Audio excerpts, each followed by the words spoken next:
Hello दोस्तों। तो आज हम चैप्टर एसिड्स बिजनेस सॉल्ट्स की इन चैप्टर एक्सरसाइज 5 का क्वेश्चन नंबर 1 डिस्कस करने वाले हैं।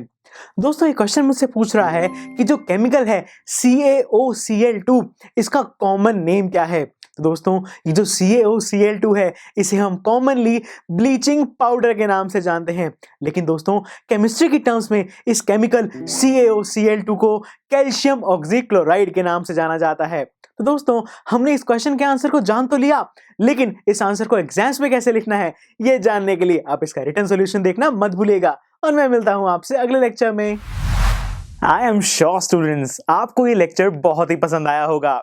तो अगर आप अपने हर कंसेप्ट को इतने ही मजेदार और इंटरेस्टिंग तरीके से क्लियर करना चाहते हैं तो डाउनलोड कीजिए हमारी PuStack ऐप, जहां पर आपके लिए और भी बहुत सारे ऑप्शंस अवेलेबल हैं, जैसे कि sample papers, back exercise solutions, written answers and much more. So what are you waiting for? Download the app now.